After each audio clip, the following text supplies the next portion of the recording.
Starstruck.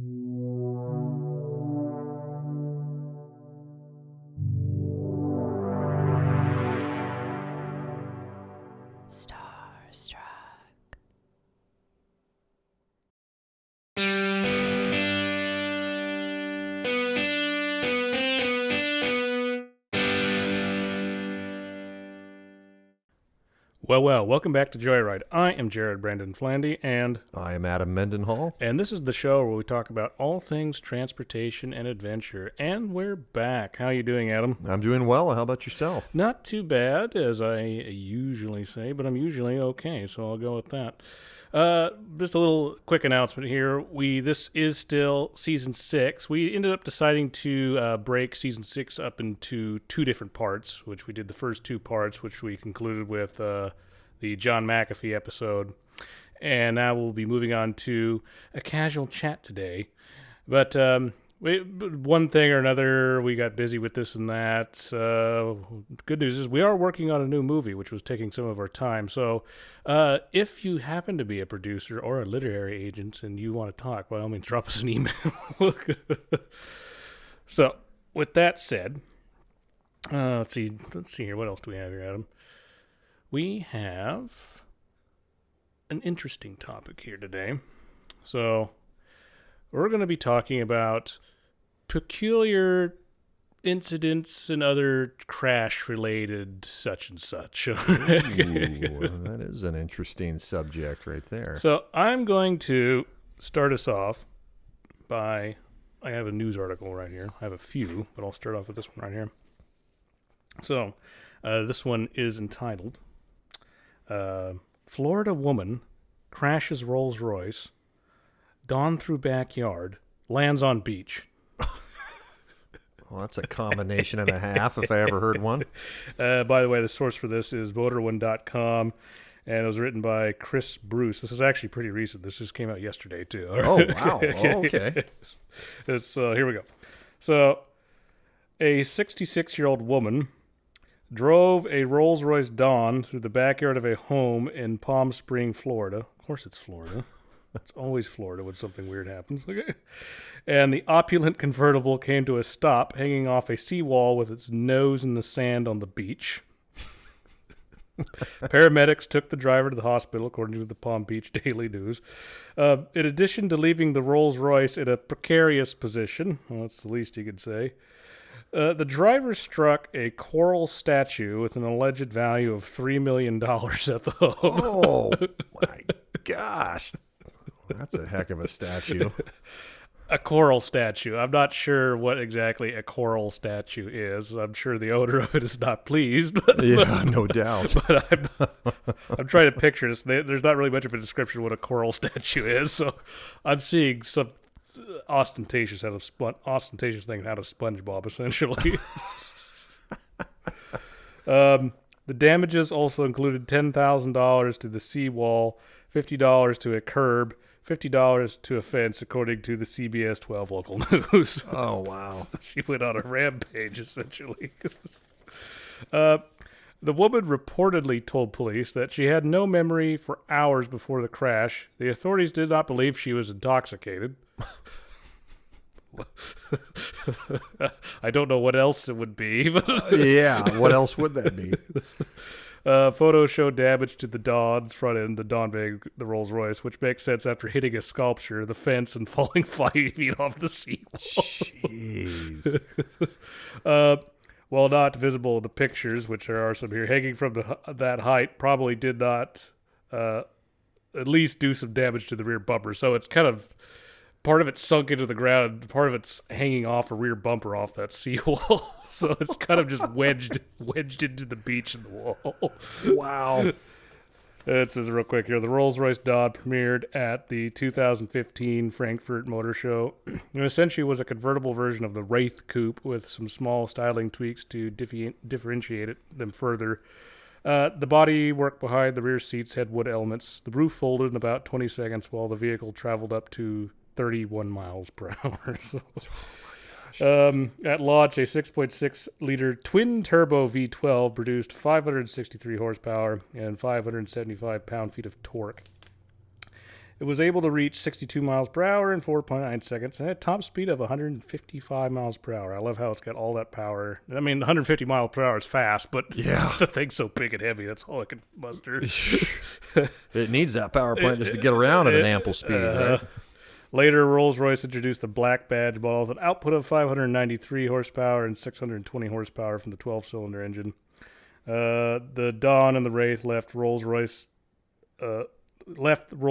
lineup in the United States for the 2001 model year. They're still available elsewhere for a little while longer, but the company intended to end production entirely in early 2003.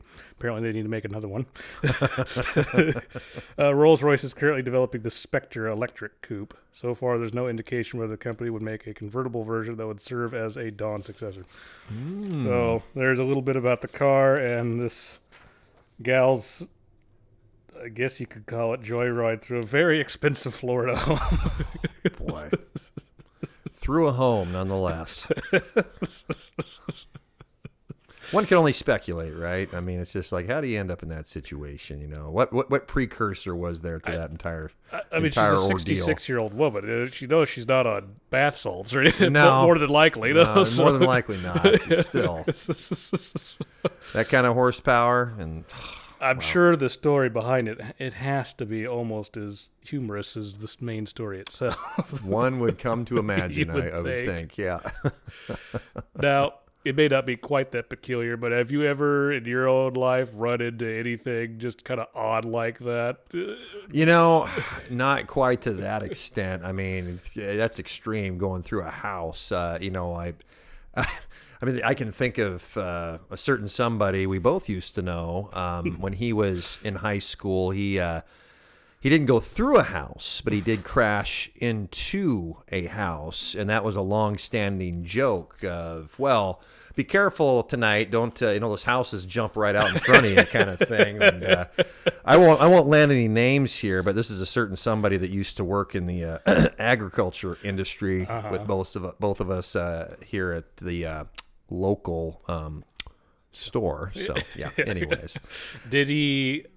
This individual, did he give an explanation of why he decided to hit a house? So his excuse or explanation at the time, I would say more of an excuse, was, again, naturally more times than not, the roads are typically wet around here. So you have wet driving conditions. But anyone that lives here, you know, full time, I mean, you adapt, you're used to that. It's not abnormal, and you know how to drive. And his excuse was the roads were excessively slick that day.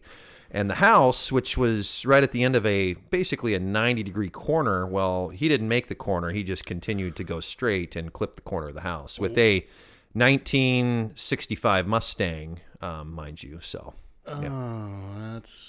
How'd the Mustang fare?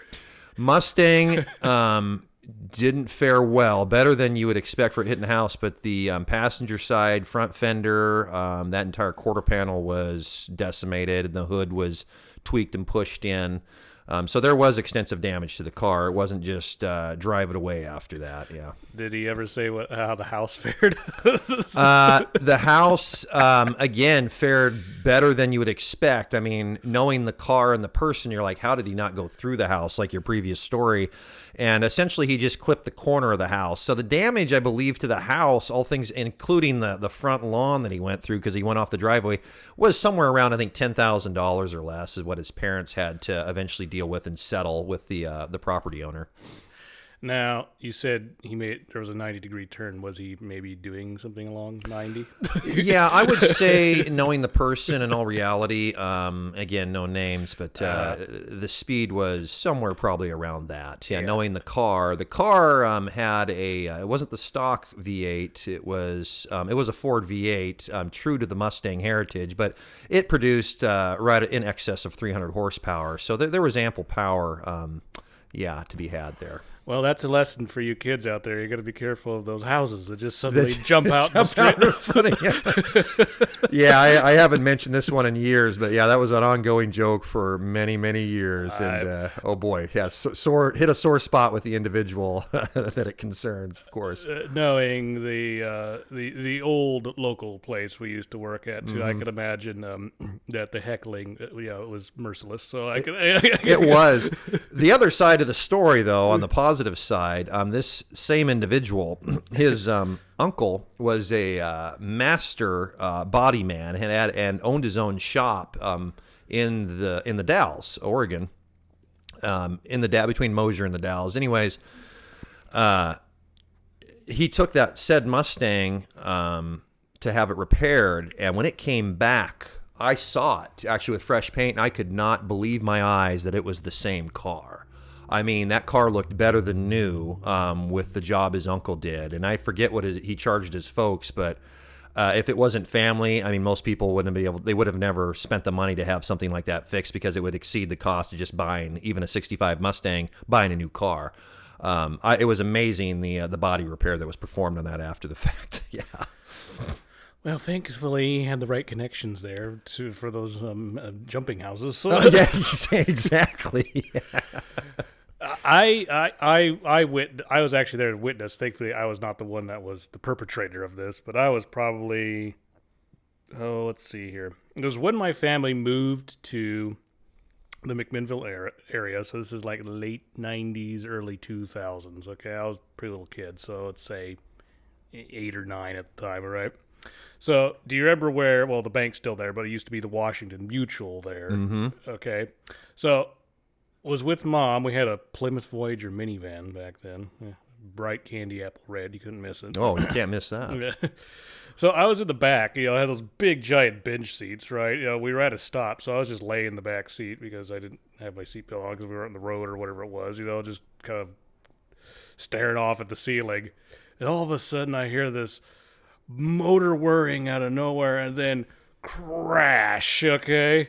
And I look up and no kidding, a car had flown through the parking lot, went over the little bark-dusted banking thing, and went straight into the wall of the bank. Whoa! I mean, went through the brick wall. Went through the brick wall. They went right into the safe. Now that's a sight and a half. And fortunately, the people that were involved, they didn't get hurt. But I think, if I remember right, this is kind of what I heard through the grapevine over the years. The gal it wasn't even a young gal, but she was still learning to drive, and so she just gunned it a little too much and flew in and opened an account, quite literally, in the safe of the bank. Oh my gosh. Wow. Now that's wild. I don't remember that one. Of course, I wasn't around at that time, but in this area. But well, wow. If you go to that bank to this day, it's still there. There is concrete beams in front of that area. In front of it, naturally, as one of their little barrier protection. So if anyone ever sees the former Washington Mutual, which is now a Chase Bank at McMinnville, that's the reason why there's concrete barriers in front of it. All right, on that note, well, I got another article here. So this one also is from motorone.com. It's by Adrian Padeneau? I'm not sure exactly how you say his name, but it's phonetically spelled along those margins. The title is Kia Soul goes airborne after smashing into runaway wheel in wild crash. Oh, jeez. The shocking footage was recorded by a camera inside a Tesla. So if you want to go online, you can see it. So this is what it says. A freak-worthy accident... or an accident worthy of let me back up here. A freak accident worthy of a Final Destination movie was recorded by a Tesla dash cam on Freeway 118 near Los Angeles in California, naturally. The driver of a first-generation Kia Soul, a gearhead had to have written this. Why else would he put that information in there? A first-generation Kia Soul was minding their own business when a loose wheel from a modified Chevrolet Silverado, or maybe just the wheel came off. Yeah, it sounds like maybe just the wheel came off. But smashed into the small boxy hatchback. The poor soul, pun intended, driving the Kia was the victim of an exceptionally bad timing and quite likely a faulty wheel spacer and or lug nut. The front left wheel that detached from the lifted and widened truck catapulted the Soul up in the air in an impromptu stunt suitable for a burnout video game. The subcompact hatch spun into the air and eventually landed back on all four wheels. Whoa! That's cartoon sounding stuff right there. That's To make matters worse, the Silverado's loose wheel came back to the scene of the crime and hit the Kia yet again, this time colliding with the vehicle's rear. It's like that killer tire from that movie. just won't stop. According to Twitter user Anoop Katra, who drove the Tesla that recorded the peculiar incident, the person behind the wheel of the Kia got out of the car without any serious injuries. Thankfully, there weren't any passengers inside the vehicle. Let's see here. A similar accident took place a couple of years ago on Interstate 80 outside of Gary, Indiana, where a Toyota RAV4 hit a loose wheel. It flipped a few times while in the air and landed on its wheels, so apparently this is not a super rare thing. If there is a silver lining when scary accidents like this happen, is that they bring out the advancements made in car safety. Course. Imagine the Kia or Toyota being from the 1970s, and those people inside those cars might not be alive today to tell such a story, to tell that story. Oh, absolutely not. You think about the crush zones in those cars and the amount of steel and, just how they're built as far as safety standards. Yeah, it's huge. It's funny you mentioned that. I've seen more and more videos of, the damage of what a loose tire can do if it gets underneath another vehicle. I mean, it's crazy. And the other fact that you mentioned, caught by a Tesla camera, more and more of these Teslas on the road now. It's amazing what they're picking up. Of course, all the cameras that they have, so they're catching this stuff that otherwise wouldn't be caught. No, exactly. Oh, that's one of my favorite things to go on YouTube. So for Zoomers, that's like TikTok, but the videos are better and longer.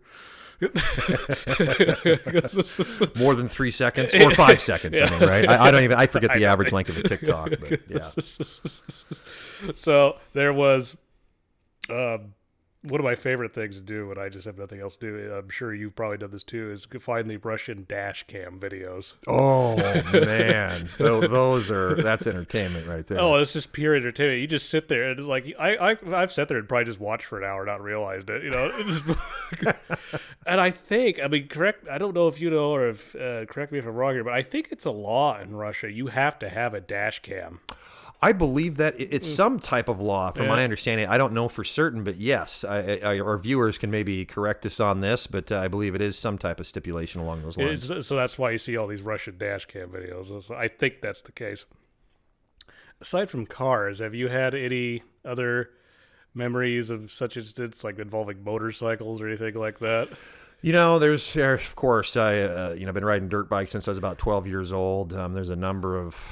it's just a matter of time. You ride enough, you're going to get in accidents. And, growing up, we had, some four-wheelers. My dad was, he did excavation, but he bought and sold cars over time. And he was always, buying and selling equipment on the side. And I remember once it was some type of trade between a piece of equipment he was liquidating and a person that needed it. And the person that needed it was a logger who also had a lot of all-terrain vehicles and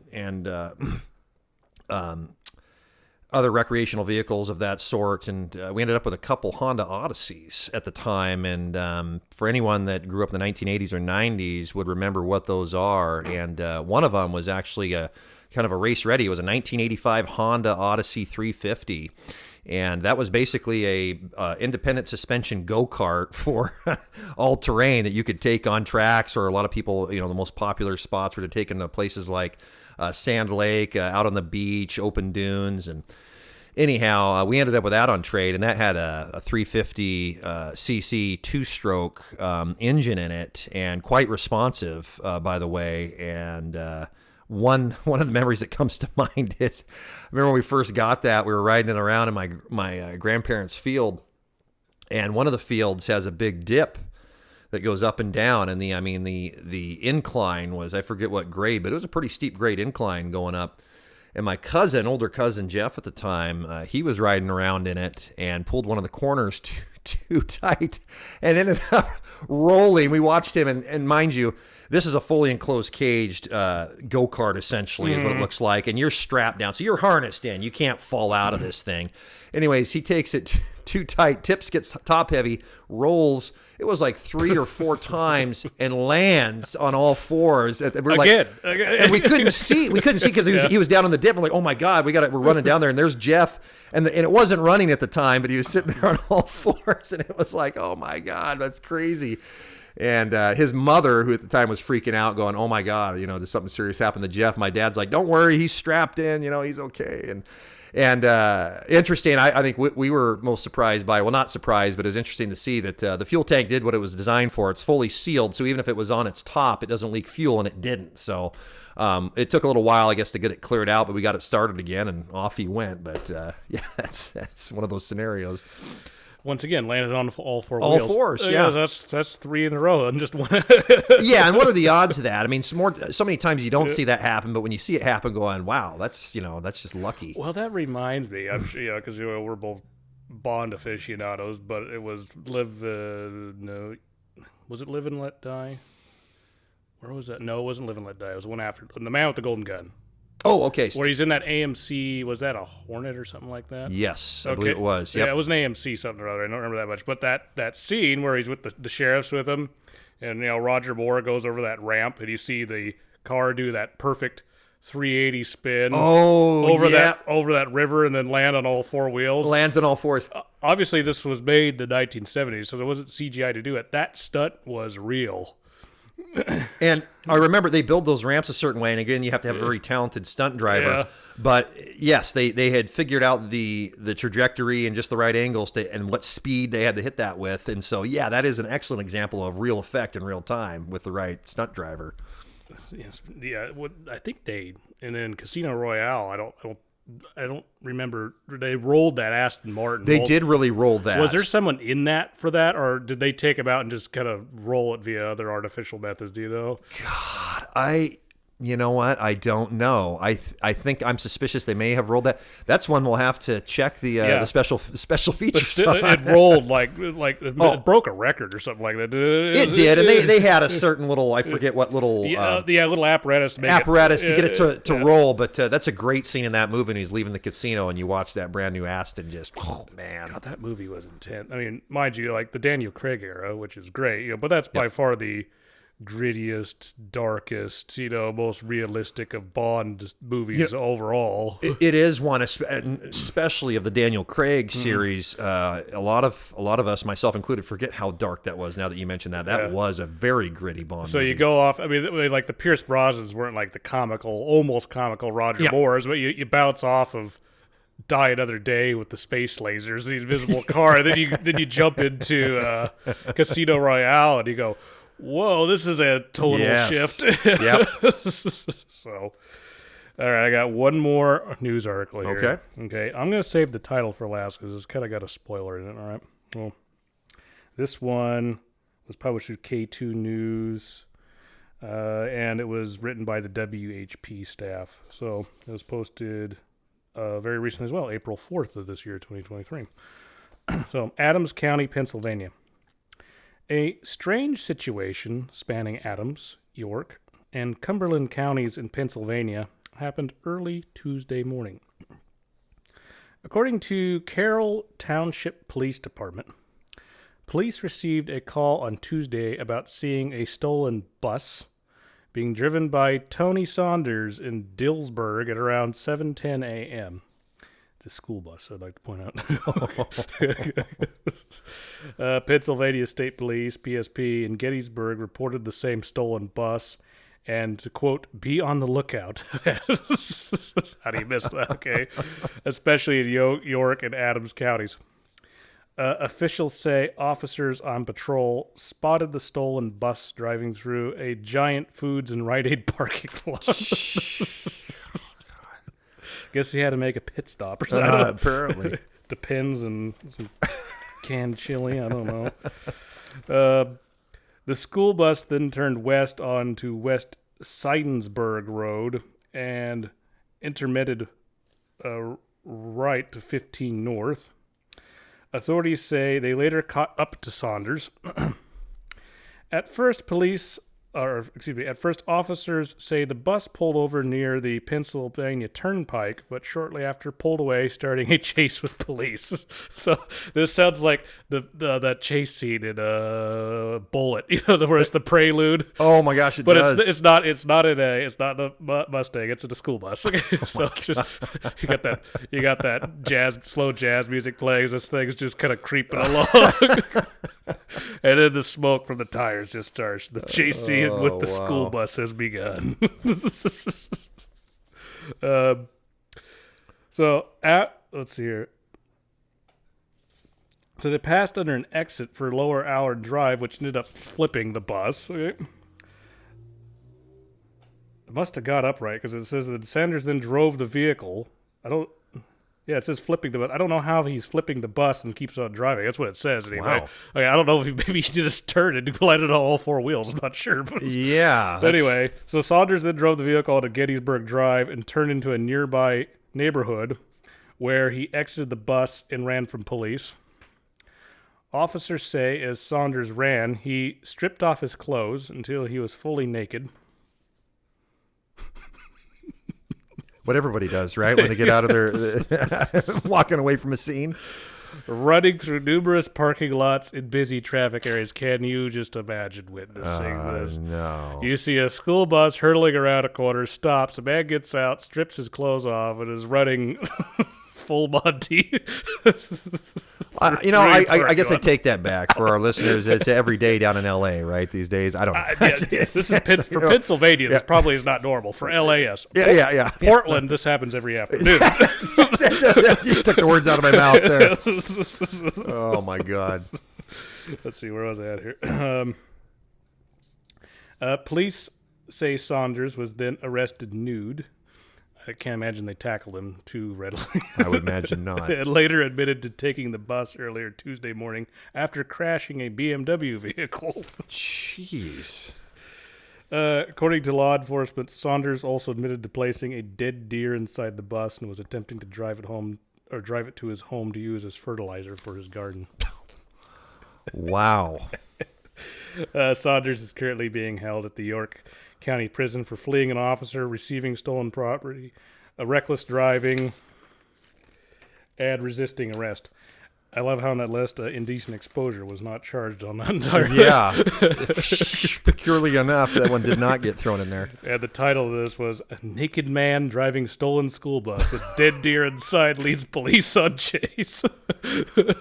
Well, if that's an article that doesn't at least get you to read it, the first paragraph, I don't know what would. A guy I work with sent this to me, and I went, "Oh, we got to mention this." Yeah. It wasn't quite enough there for full episodes, but we had to bring it up. Oh, man. Once again, I've not seen anything quite that epic, but, growing up, a lot of family had boats, and everyone I knew that had boats was always really good with, backing them in the boat docks and whatnot. Mm-hmm. But there's plenty of good, boat docks. Just get a lawn chair out there and some pork rinds. That's some of the best entertainment you can get. Yeah. No doubt, just watching the people go at it, trying to just get it on the water get them back off the water. And if you've never been to a boat ramp, it's kind of like that Family Guy episode where Peter's trying to back the boat in. Oh, my God. That's exaggerated, obviously, but not wildly exaggerated. Of course, snowmobiling. Yeah, because you have to, if anyone doesn't know, when you load a snowmobile onto a trailer, you have to ride the snowmobile up a ramp, and it comes onto the trailer. And it takes a little finesse because you got to get the throttle just right, just to kind of kick it up and over and then slowly drive it on. Some guys are not very good at that, and I've seen more than one time a snowmobile fly into the back cab of a truck. I can imagine exactly how touchy those throttles are. I think I mentioned, it was mentioned in one of our previous episodes, but some of the old Yamaha snowmobiles, again, my dad had obtained on a vehicle trade. The throttle kept sticking, and I had to get off the snowmobile in the middle of a field. Long story short, I was adjusting the throttle while the thing was idling safely, and another friend of mine who was standing on the right-hand side of the vehicle where the throttle was at tapped the throttle while no one was sitting on the snowmobile, and it took off. and the throttle Yeah, stuck, and we watched that thing just go straight down. Almost took out our friend who was on the other snowmobile riding. Luckily, it didn't. It was a fence post that stopped it, but nonetheless, yeah, crazy accident. If you want to hear that full story, it's in our snowmobile episode. That's right. Back in season 2. So by all means, go check that out if you already have it. So, all right. So I think we're going to bring things to a close here, Adam. You have any other closing thoughts, statements? You know, the only other tidbit I forgot to mention earlier, just reiterating the hitting a house story with a Mustang. That Mustang had a rather iconic name, and I'm not making this up, but that was purchased used, and on the back side of that Mustang, it was black, mind you, was spray painted in Black Sunshine. And anyone that's familiar with White Zombie or Rob Zombie that's one of the infamous songs from their White Zombie album. So it cursed the car. Yeah, it cursed the car, Black Sunshine. But it did retain that name for years afterwards. So every time we heard that song, Black Sunshine, well, we thought of I bet there's the still same some person. paint on the side of that house Somewhere. All right. Well, once again, thank you everyone for listening. I'd also like to point out we are on Patreon. We would appreciate any kind of support you can give us. If you also are interested in putting up any sponsorship on this show, by all means, send us an email. And all our other social media links, of course, are in the description box below the episode you're listening to now. And with that said, I think we are going to slow down here, and we will catch you on our next Joyride. How's that sound, Adam? Sounds great. Till next time. Until next time, signing out.